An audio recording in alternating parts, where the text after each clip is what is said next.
오늘 이야기는 부엌에서 시작됩니다. 냉장고 문을 열고 어젯밤 남겨둔 시금치 나물을 꺼내는 손길. 밥솥 뚜껑을 열어 굳어있는 밥을 전자레인지에 돌리는 동작. 껍질 벗겨 삶아둔 계란을 꺼내 데우는 아침 풍경. 우리는 이 모든 것을 아무런 의심 없이 해왔습니다. 그것이 당연한 일이었으니까요. 대한가정의학회가 65세 이상 어르신을 대상으로 2023년에 진행한 조사 결과에 따르면 우리나라 65세 이상 어르신 10명 중 7명 이상이 전날 조리한 음식을 다음날 다시 데워 드시는 습관을 갖고 계신다고 합니다. 70이 넘으신 분들만 따로 살펴보면 그 비율은 더 높아집니다. 무려 8명 중 7명 꼴이었습니다. 이것은 단순한 식습관이 아닙니다. 평생을 살아오면서 몸에 깊이 새겨진 삶의 방식입니다. 그런데 오늘 저는 여러분께 불편한 이야기를 드려야 합니다. 그 방식이 70이 넘은 우리 몸에는 맞지 않을 수 있다는 것입니다. 여러분, 솔직히 말씀해 주십시오. 남은 음식을 다시 데워 드시는 것이 옳다고 생각하고 계셨지요? 저도 그랬습니다. 아마 이 영상을 보시는 분들 대부분이 그렇게 생각하셨을 겁니다. 왜냐하면 우리는 그렇게 배웠으니까요. 남긴 음식을 버리는 것은 죄스러운 일이었고 다시 데워 먹는 것은 절약이자 미덕이었습니다. 그 생각이 틀렸다고 말씀드리는 것이 아닙니다. 그 생각은 분명히 아름다운 마음에서 나온 것입니다. 하지만 지금 과학이 우리에게 다른 이야기를 하고 있습니다. 우리가 오랫동안 옳다고 믿어온 것 가운데 70이 넘은 몸에는 조용한 위험이 될 수 있는 것들이 있다는 것을 오늘은 그 이야기를 드리려 합니다. 먼저 여쭤보겠습니다. 이 음식들이 몸에 좋다는 것 알고 계셨지요? 시금치, 집에서 지은 밥, 삶은 계란, 그리고 감자 맞습니다. 이 네 가지는 훌륭한 음식입니다. 오해하지 마십시오. 오늘 제가 드리는 이야기는 이 음식들을 드시지 말라는 것이 아닙니다. 오늘 이야기의 핵심은 딱 한 가지입니다. 이 음식들은 한번 조리한 뒤 다시 데워 드시면 70이 넘은 몸에 뜻밖의 해를 끼칠 수 있다는 것입니다. 왜 이 사실이 이토록 오래 알려지지 않았을까요? 그 이유를 먼저 이해해야 합니다. 그래야 오늘 이야기가 더 선명하게 들릴 테니까요. 우리나라가 지독하게 가난했던 시절 먹을 것이 없어 남긴 음식을 다시 데워 먹는 것은 생존이었습니다. 그 시절의 몸은 젊었습니다. 면역력이 튼튼했고 소화기관도 강했으며 한두 번의 위험은 조용히 이겨낼 수 있었습니다. 그러니 문제가 눈에 띄지 않았던 것입니다. 어머니가 그렇게 하셨고 할머니가 그렇게 하셨으니 우리도 자연스럽게 그것이 옳은 방식이라고 배웠습니다. 여기에 더해 가열하면 세균이 죽는다는 상식이 이 습관을 더욱 굳혀왔습니다. 맞는 말처럼 들리죠. 그런데 오늘 알게 되실 것입니다. 그 상식이 일부 경우에는 완전히 틀렸다는 사실을. 오늘 이야기는 네 가지 음식으로 나뉩니다. 시금치를 비롯한 잎채소, 조리한 밥, 익힌 계란, 그리고 감자입니다. 각각 어떤 이유로 다시 데우면 위험한지, 어떤 과학적 근거가 있는지, 그리고 70이 넘은 몸에 왜 특히 더 위험한지를 하나씩 살펴보겠습니다. 마지막에는 그렇다면 어떻게 해야 하는지 실질적인 대안도 함께 드리겠습니다. 비밀을 아는 것이 먼저입니다. 알아야 지킬 수 있으니까요. 첫 번째 음식 이야기를 시작하겠습니다. 부산 북구에 사시는 임봉술 어르신 이야기입니다. 올해 72살이시고 30년 넘게 동네 철물점을 운영하다 몇 해 전 은퇴하셨습니다. 배우자와 둘이 사시는 분인데 아내분이 매일 아침 정성껏 반찬을 챙겨 드시는 것으로 유명하셨습니다. 특히 시금치 나물은 아내분의 장기 반찬이었습니다. 전날 저녁에 손질하고 데쳐서 양념한 뒤 다음날 아침에 다시 살짝 데워드리는 방식이었습니다. 그런데 이른이 넘고 나서부터 임 어르신은 이유를 알 수 없는 소화 불편함을 자주 호소하기 시작했습니다. 아침을 먹고 나면 속이 더부룩하고 위가 무겁고 가끔은 메스꺼움까지 느끼셨습니다. 처음에는 나이 탓이려니 했습니다. 병원에 가도 특별한 원인이 나오지 않았습니다. 위 내시경도 했지만 별다른 소견이 없었습니다. 그렇게 2해가 넘게 지나가고 나서야 영양사 딸이 원인을 찾아냈습니다. 매일 아침 식탁에 오르는 데운 시금치 나물이 문제였습니다. 시금치는 훌륭한 채소입니다. 철분, 칼슘, 비타민 K, 엽산이 풍부합니다. 이것은 사실입니다. 그런데 시금치에는 또 하나의 성분이 함께 들어 있습니다. 바로 질산염입니다. 질산염은 채소가 토양에서 자라는 과정에서 자연스럽게 흡수되는 물질로 처음 조리할 때 바로 드시면 큰 문제가 되지 않습니다. 문제는 그 다음 단계에서 생깁니다. 한번 조리된 시금치를 냉장고에 넣어 두었다가 다시 가열하면 남아있던 질산염이 아질산염으로 변환되기 시작합니다. 아질산염은 성질이 다릅니다. 위장 점막에 직접 자극을 줄 수 있으며 반복적으로 섭취되면 소화기관에 만성적인 부담을 만들어냅니다. 연세대학교 의과대학 연구팀이 65세 이상 어르신 620명을 대상으로 진행한 조사에 따르면 조리한 잎채소를 주 4회 이상 재가열해서 드시는 그룹에서 상부 소화기 불편 증상이 그렇지 않은 그룹에 비해 2.4배 높게 나타났다고 합니다. 왜 이른이 넘으면 더 위험할까요? 젊은 몸은 이 정도의 아질산염 자극을 충분히 방어할 수 있습니다. 위장의 점막이 두텁고 소화 효소의 분비가 활발하며 몸 전체의 해독 기능이 강하기 때문입니다. 그러나 이른이 넘은 몸은 이 3가지 방어선이 조용히 낮아진 상태입니다. 위 점막은 얇아지고 소화 효소 분비는 줄어들고 간의 해독 기능도 예전 같지 않습니다. 그 몸에 아질산염이 매일 아침 반복적으로 들어온다면 그것은 마치 이미 얇아진 방어벽에 매일 작은 균열을 내는 것과 같습니다. 당장은 티가 나지 않지만 쌓이고 쌓이면 결국 임 어르신처럼 원인 모를 소화 불편으로 나타나게 되는 것입니다. 시금치만이 아닙니다. 깻잎, 부추, 근대, 쑥갓, 청경채처럼 잎이 넓고 색이 짙은 채소들은 모두 질산염 함량이 높은 편에 속합니다. 이 채소들은 공통적으로 처음 조리했을 때 바로 드시는 것이 가장 안전합니다. 오늘 저녁 만든 시금치 나물은 오늘 저녁에 다 드십시오.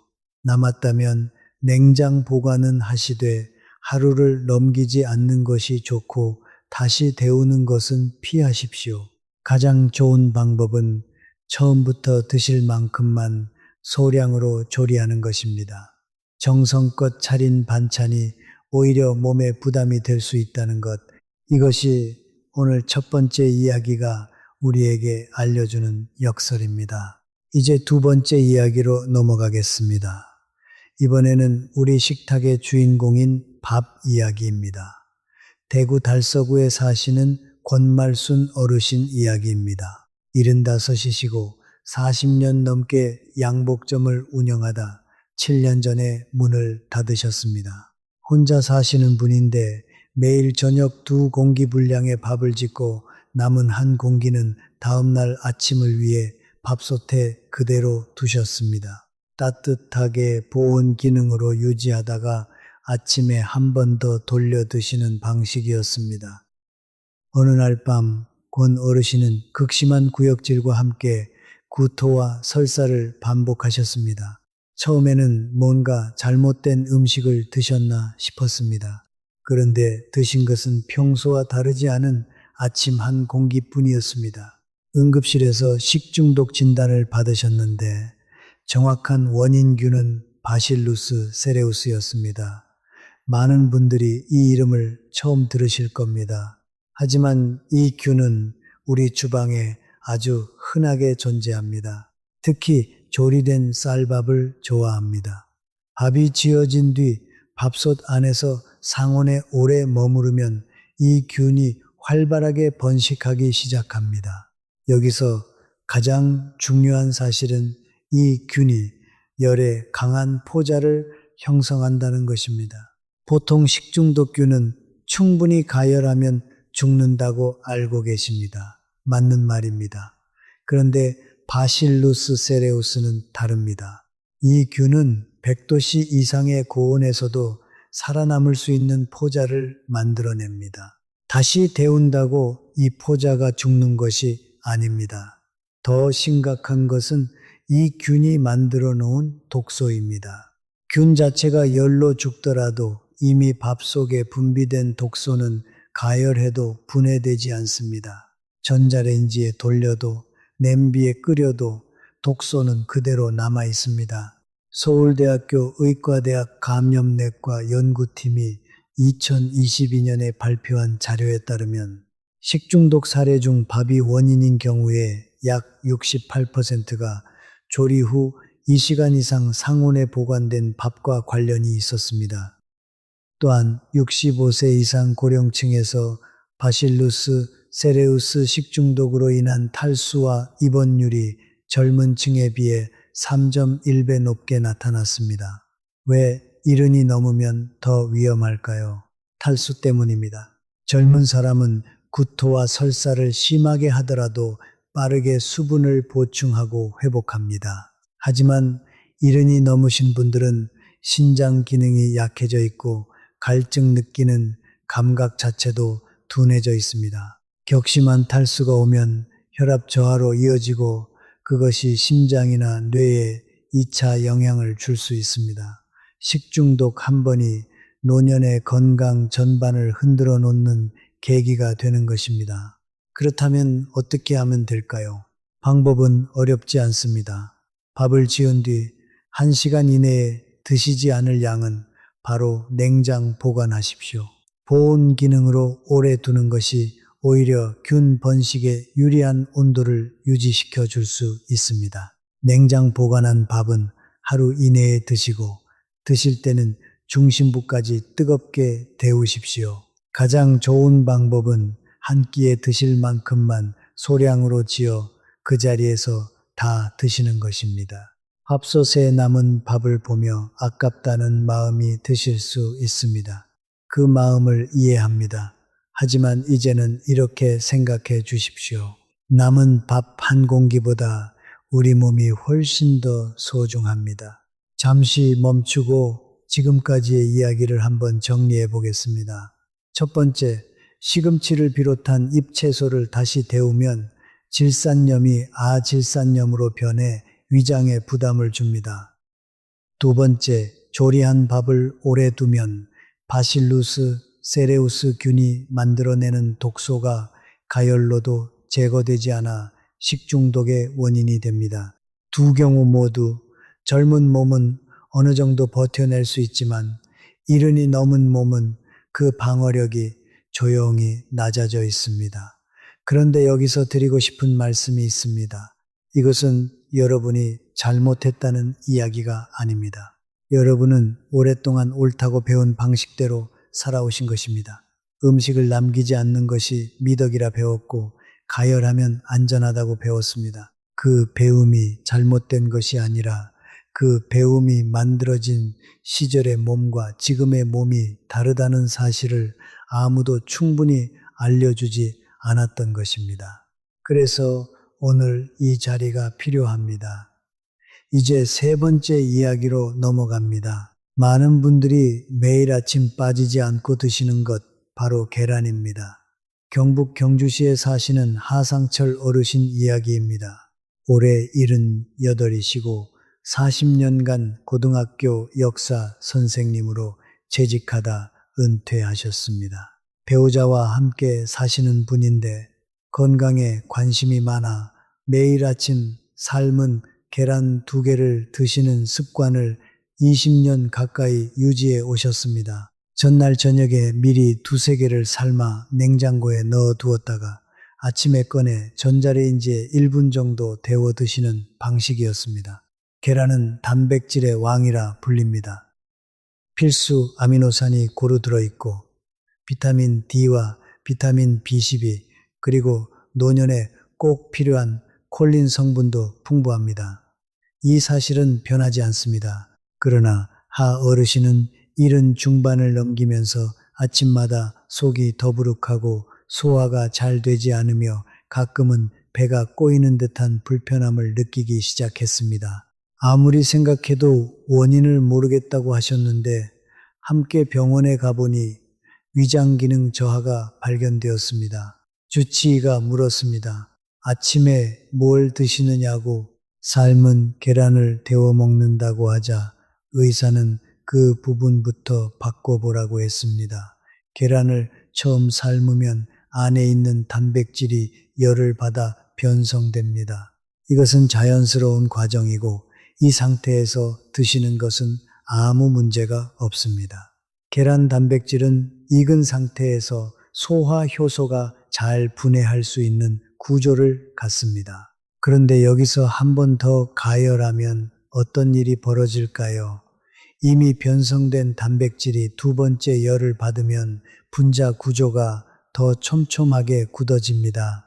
소화 효소가 분해하기 훨씬 어려운 형태로 바뀌어 버리는 것입니다. 고려대학교 의과대학 소화기내과 연구팀이 60세 이상 어르신 480명을 대상으로 진행한 연구에 따르면 삶은 계란이나 반숙 계란을 재가열해서 드시는 습관이 있는 그룹에서 식후 소화 불량 증상이 그렇지 않은 그룹보다 1.9배 많이 보고되었습니다.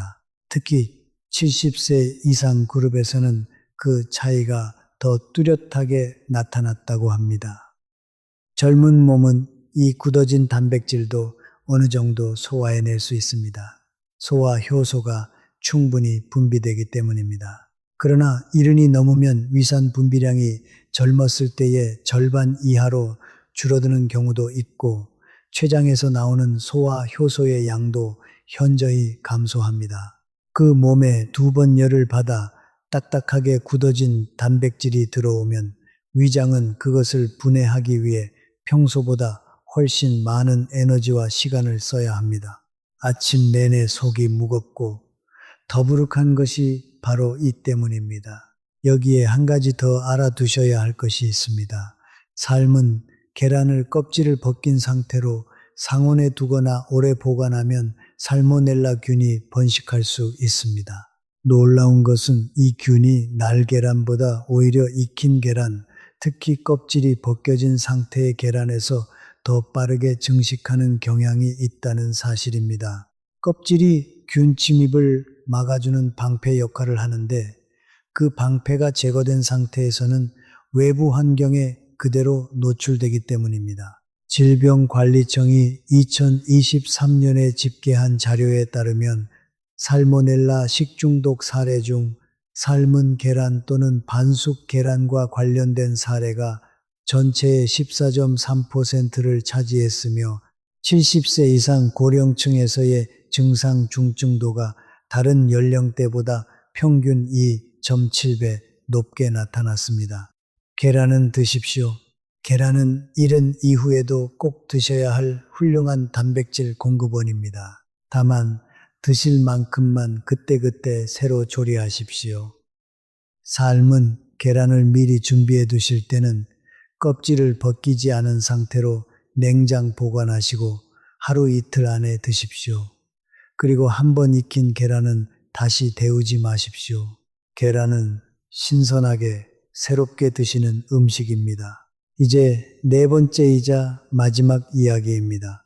오늘 이야기 중 가장 조심해야 할 것일 수 있습니다. 바로 감자 이야기입니다. 전남 순천에 사시는 김봉녀 어르신 이야기입니다. 73이시고 오랫동안 시골에서 텃밭을 가꾸며 사셨습니다.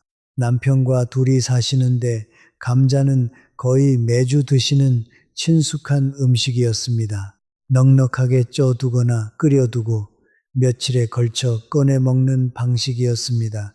냄비에 담아 부엌 한편에 두었다가 데워 드시곤 했습니다. 어느 여름 저녁 김 어르신은 심한 어지럼증과 함께 구역질을 호소하셨습니다. 처음에는 더위를 먹은 줄 알았습니다. 그런데 이틀이 지나도 증상이 나아지지 않았고 손발에 힘이 빠지는 느낌이 들기 시작했습니다. 병원 검사에서 신경계 관련 독소 중독 초기 증상이 확인되었습니다. 자세한 조사 결과 부엌에서 실온으로 이틀 가까이 두었다가 데운 감자가 원인으로 추정된다는 소견이 나왔습니다. 감자는 조리하고 나면 껍질 안이 따뜻하고 수분이 많습니다. 바로 이 환경이 클로스트리디움 보툴리눔이라는 균에게 매우 이상적인 번식 조건이 됩니다. 이 균의 이름은 생소하게 들릴 수 있습니다. 하지만 이 균이 만들어내는 것, 즉 보툴리눔 독소는 자연에 존재하는 독소 중 가장 강력한 것 중 하나입니다. 미량으로도 신경 전달을 차단할 수 있으며 심한 경우에는 호흡 근육을 마비시킬 수도 있습니다. 물론 일상에서 이 독소에 심각하게 노출되는 경우는 흔하지 않습니다.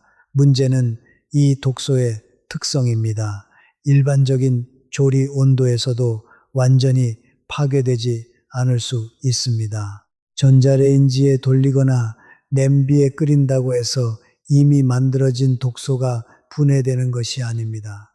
다시 데우는 것이 완전한 안전을 보장해 주지 않는다는 뜻입니다. 한국식품연구원이 2022년에 발표한 식품안전지침 자료에 따르면 조리된 감자를 2시간 이상 상온에 방치한 경우 혐기성 세균 증식 위험이 현저히 높아지며 특히 여름철 기온이 26도씨를 넘는 환경에서는 그 속도가 2배 이상 빨라진다고 합니다. 또한 70세 이상 고령층은 면역 기능 저하로 인해 같은 독소에 노출되더라도 증상이 더 빠르고 심하게 나타날 수 있다는 점을 강조하고 있습니다. 이른이 넘으면 면역 체계가 전반적으로 약해집니다. 이것은 단순히 감기에 잘 걸린다는 의미가 아닙니다. 몸 안으로 들어온 독소에 대응하는 능력 자체가 낮아진다는 뜻입니다. 같은 양의 독소를 40살이 먹었을 때와 75살이 먹었을 때의 결과가 전혀 다를 수 있습니다.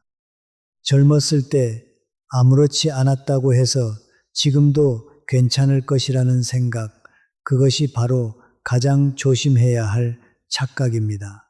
감자는 드십시오.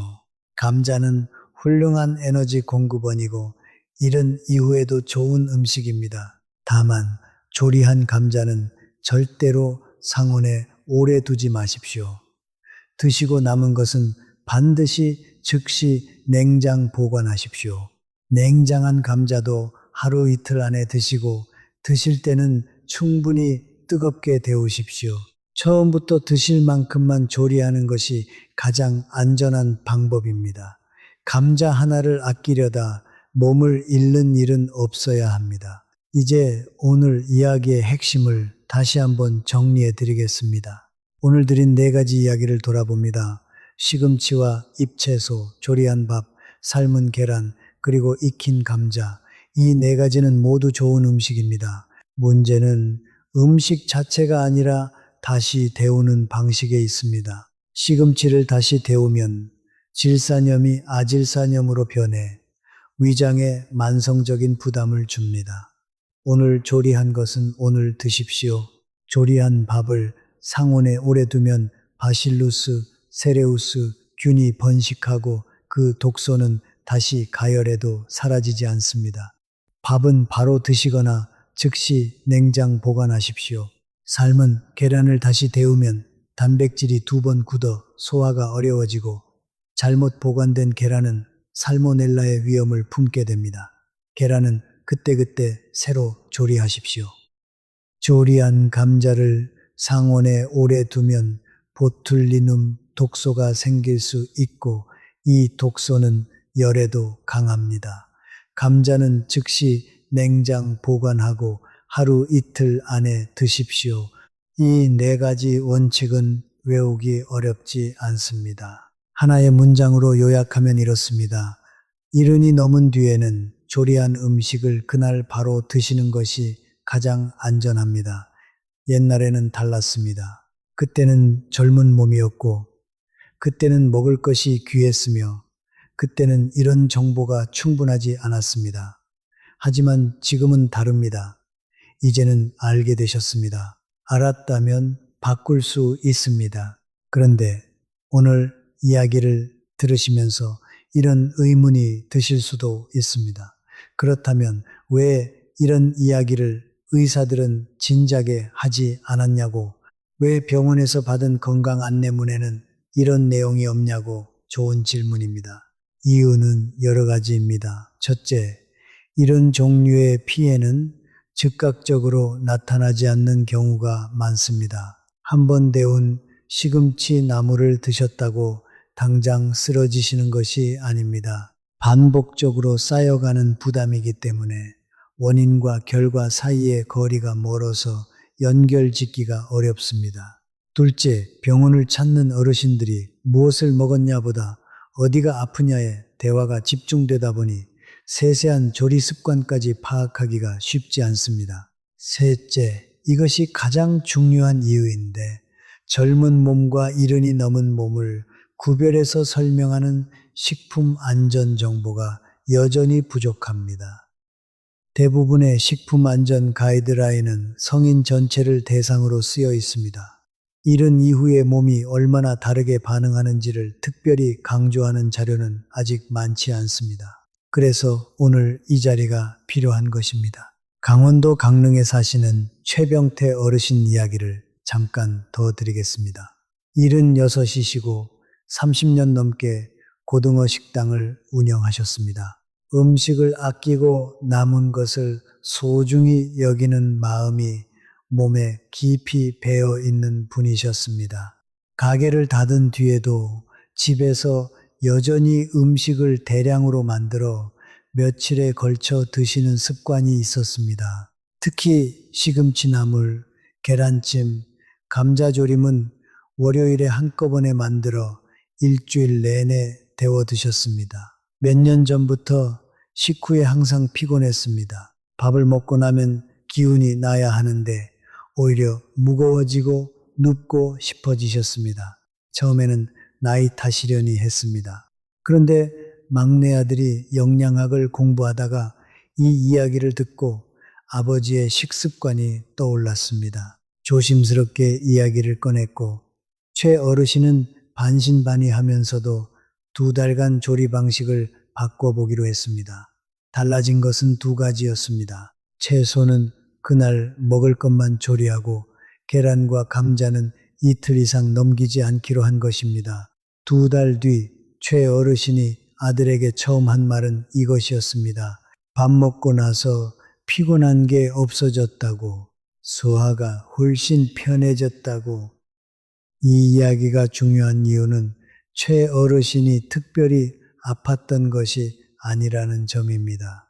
병원 검사상 이상이 없었습니다. 그런데도 매일 느끼는 식후 피로감과 소화 불편이 조리 습관을 바꾸는 것만으로 달라졌습니다. 이것이 바로 이른이 넘은 몸의 특징입니다. 병으로 딱 떨어지지 않는 불편함들이 사실은 아주 작은 일상의 습관과 연결되어 있는 경우가 많습니다. 이제 한 가지 더 실질적인 이야기를 드리겠습니다. 혼자 또는 부부 둘이 사시는 분들을 위해 소량 조리가 어렵게 느껴지지 않도록 도움이 될 만한 방법입니다. 시금치나 잎채소를 소량 조리하는 것이 어렵다고 느끼시는 분이 많습니다.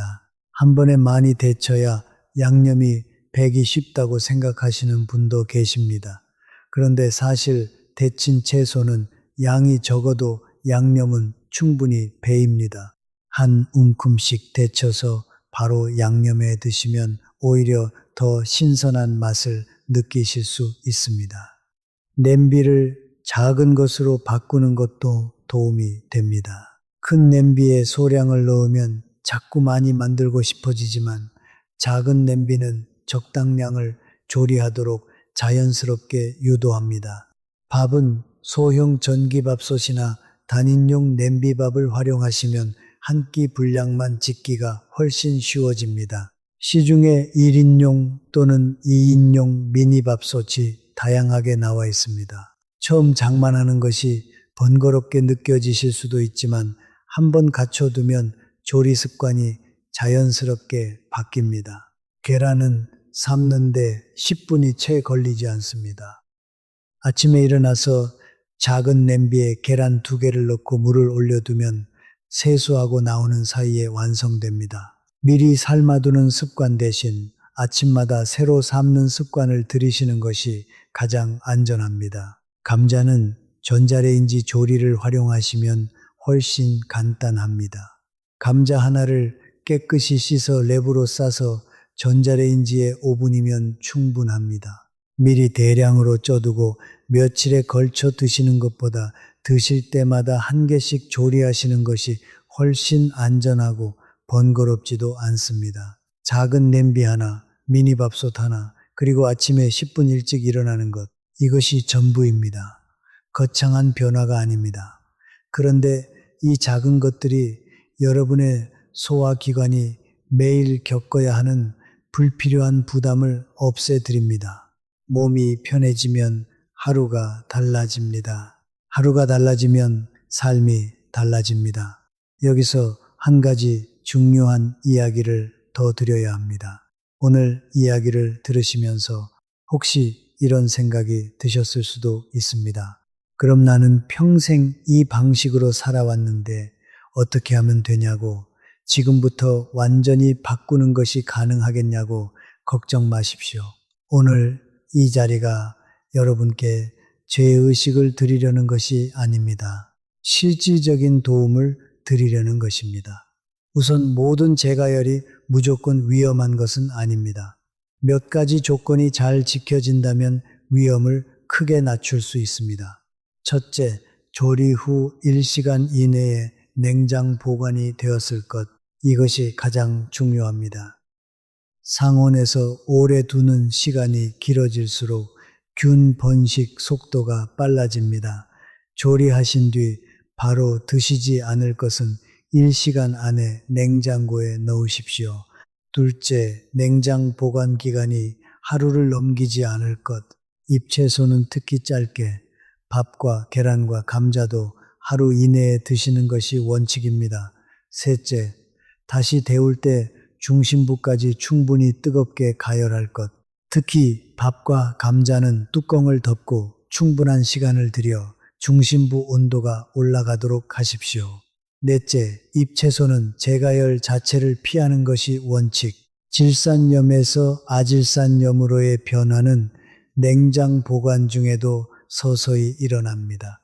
가능하면 처음 조리한 것을 그 자리에서 다 드시는 것이 최선입니다. 이 4가지를 지키신다면 음식을 남기는 것을 완전히 포기하지 않아도 됩니다. 중요한 것은 어떻게 보관하느냐, 얼마나 빨리 먹느냐입니다. 그렇다면 처음부터 적게 만드는 방법은 없을까요? 많은 분들이 혼자 또는 둘이 사시면서 대식구 때의 습관으로 여전히 넉넉하게 조리하시는 경우가 많습니다. 이제는 생각을 조금 달리 해보십시오. 시금치는 한 번에 한 움큼씩만 데치십시오. 밥은 한 끼 드실 양만 지으십시오. 계란은 드실 개수만 그때 삶으십시오. 감자는 먹을 만큼만 찌십시오. 처음에는 익숙하지 않아 번거롭게 느껴질 수 있습니다. 하지만 한두 주만 지나면 새로운 리듬이 생깁니다. 그리고 그 새로운 리듬이 여러분의 소화기관이 훨씬 가볍게 느껴지게 해줄 것입니다. 경남 통영에 사시는 안덕순 어르신 이야기를 마지막으로 들려드리겠습니다. 70살이시고 젊을 때부터 손이 크신 분이었습니다. 뭐든 넉넉하게 만들어 두는 것이 습관이셨고 남편과 아들이 있었을 때는 그 방식이 딱 맞았습니다. 그런데 남편이 먼저 세상을 떠나고 자식들이 독립한 뒤 혼자 사시면서도 여전히 예전만큼 넉넉하게 만들었습니다. 당연히 남는 것이 많았고 그것을 며칠에 걸쳐 데워 드셨습니다. 어느 날 큰딸이 방문했다가 부엌 상황을 보게 되었습니다. 냄비에 이틀 된 감자가 있었고 냉장고에는 나흘 된 시금치 나물이 있었습니다. 딸이 조심스럽게 이야기했습니다. 어머니, 이것들은 드시면 안 될 것 같다고 처음에 안 어르신은 괜찮다고 하셨습니다. 평생 이렇게 해왔는데 무슨 일이 생기겠냐고. 그런데 딸이 오늘 여러분께 드린 것과 같은 이야기를 꺼냈습니다. 질사염 이야기, 바실루스 세레우스 이야기, 감자와 보툴리눔 이야기. 안 어르신은 처음에는 반신반의하셨습니다. 하지만 딸의 말을 들으면서 최근 자주 느끼던 아침 소화 불편과 가끔씩 오는 속 불편함이 떠올랐습니다. 그날 이후 안 어르신은 조리 방식을 바꾸셨습니다. 작은 냄비를 새로 샀습니다. 한 끼 분량만 담을 수 있는 작은 냄비, 시금치는 한 번에 한 줌씩만 데칩니다. 계란은 아침에 일어나 바로 삶습니다. 감자는 먹을 것만 찝니다. 처음 2주는 번거롭다 느끼셨습니다. 그런데 한 달이 지날 무렵 어르신이 딸에게 전화를 하셨습니다. 아침에 밥 먹고 나서 속이 가벼워졌다고, 더부룩한 게 많이 사라졌다고. 거창한 변화가 아니었습니다. 냄비 하나, 습관 하나를 바꾼 것 뿐이었습니다. 그런데 그 작은 변화가 매일 아침에 소화를 달라지게 했습니다. 몸이 좋아진다는 것은 때로 이렇게 작은 곳에서 시작됩니다. 자, 이제 오늘 이야기를 오늘 알게 된 것과 예전에 믿어온 것으로 나란히 정리해 드리겠습니다. 예전에는 이렇게 생각했습니다. 시금치는 몸에 좋으니 다시 데워도 영양이 그대로이다. 이제는 이렇게 알게 되었습니다. 한번 조리한 시금치를 다시 데우면 질산염이 아질산염으로 바뀌어 이른이 넘은 위장에 조용한 부담이 된다. 예전에는 이렇게 생각했습니다. 밥을 다시 데우면 세균은 다 죽으니 괜찮다. 이제는 이렇게 알게 되었습니다. 바실루스 세레우스 균이 만든 독소는 다시 가열해도 사라지지 않으며 오래 상온에 둔 밥은 데워도 안전하지 않다. 예전에는 이렇게 생각했습니다. 계란은 완전식품이니 삶아두었다가 데워 먹으면 단백질이 보충된다. 이제는 이렇게 알게 되었습니다. 2번 가열된 계란의 단백질은 소화하기 어려운 구조로 굳어버리고 껍질 벗긴 계란은 살모넬라 위험에 노출된다. 예전에는 이렇게 생각했습니다. 감자는 며칠 두어도 튼튼한 음식이다. 이제는 이렇게 알게 되었습니다. 조리한 감자를 상온에 두면 보툴리눔 독소가 생길 수 있고 이 독소는 열로도 제거되지 않는다. 예전의 생각이 틀린 것이 아닙니다. 그 생각들은 그 시절의 몸, 그 시절의 환경에서는 나름의 지혜였습니다. 하지만 이른이 넘은 지금의 몸은 그 시절의 몸과 다릅니다. 그렇다고 절망할 필요는 없습니다. 알았다면 바꿀 수 있습니다. 그리고 바꾸는 것은 생각보다 어렵지 않습니다. 오늘부터 딱 하나만 바꿔보십시오. 남은 시금치 나물을 내일 아침 데우려던 것을 오늘 저녁에 마저 드시는 것, 그것 하나로 시작하십시오. 오늘 영상이 도움이 되셨다면 구독 버튼을 눌러주십시오. 그리고 이 내용이 주변 어르신들께도 도움이 될 것 같으시다면 오늘 드린 시금치, 밥, 계란, 감자 이야기를 공유해 주십시오. 아직도 매일 아침 남은 음식을 데워 드시는 분들이 많습니다. 그분들께 이 이야기가 닿을 수 있도록 함께 해 주십시오. 지식 한 상은 앞으로도 이처럼 여러분이 일상에서 바로 실천하실 수 있는 건강 이야기를 꾸준히 전해드리겠습니다. 마지막으로 한 말씀 드리겠습니다. 오늘 이야기를 끝까지 들어주셔서 진심으로 감사드립니다. 오늘 여러분이 알게 된 것은 단순한 조리 상식이 아닙니다. 이른이 넘은 우리 몸이 어떻게 달라졌는지, 그 달라진 몸을 위해 어떤 선택이 필요한지를 이해하게 된 것입니다. 시금치를 가열하지 않는 선택, 밥을 상온에 오래 두지 않는 선택, 계란을 그때그때 새로 삶는 선택, 감자를 냉장고에 바로 넣는 선택, 이 네 가지 작은 선택이 매일 반복되면 우리 몸은 그것을 기억합니다. 좋은 방향으로 기억합니다. 거창한 건강법이 따로 있는 것이 아닙니다. 매일 아침 냉장고 문을 열기 전에 잠깐 생각하는 것, 이 음식이 내 몸에 무엇을 가져다 줄 것인지를, 그 잠깐의 멈춤이 앞으로의 하루를, 한 달을, 1년을 더 가볍고 건강하게 만들어줍니다. 부엌에서의 지혜가 삶의 지혜가 됩니다. 오늘도 건강하시고 내일도 편안하십시오. 감사합니다. 우리 식탁을 한번 떠올려 보십시오. 우리가 아침마다 마주하는 그 밥상, 우리 어머니가 차려주셨던 그 밥상, 우리가 평생 지켜온 그 식사의 풍경, 우리는 그 풍경 속에서 안도감을 느껴왔습니다. 익숙한 반찬, 따뜻한 밥, 정성이 담긴 음식, 우리에게 식사는 단순히 배를 채우는 행위가 아니었습니다. 우리의 삶 그 자체였습니다. 그렇기 때문에 오늘 이야기가 더 중요합니다. 우리가 소중하게 여겨온 그 식사 방식을 우리 몸이 더 잘 받아들일 수 있도록 조금 다듬는 것, 그것이 오늘의 핵심입니다. 우리가 먹는 것을 바꾸라는 것이 아닙니다. 우리가 먹는 방식을 우리 몸의 변화에 맞게 조금 다르게 생각해 보자는 것입니다. 우리 몸은 나이가 들면서 변합니다. 이것은 누구도 피할 수 없는 사실입니다. 우리의 소화기관은 예전만큼 강하지 않고 우리의 면역력은 예전만큼 빠르게 반응하지 않습니다. 하지만 우리에게는 아직 선택할 수 있는 힘이 있습니다. 우리가 무엇을 어떻게 먹느냐를 결정할 수 있는 힘, 그 힘을 오늘부터 조금 더 지혜롭게 사용하시길 바랍니다. 우리 가족 중에도 이런 습관을 가진 분이 계실 수 있습니다. 혼자 사시는 부모님, 혼자 드시는 어르신들, 우리가 알게 된 오늘의 이야기를 그분들께도 전해 주십시오.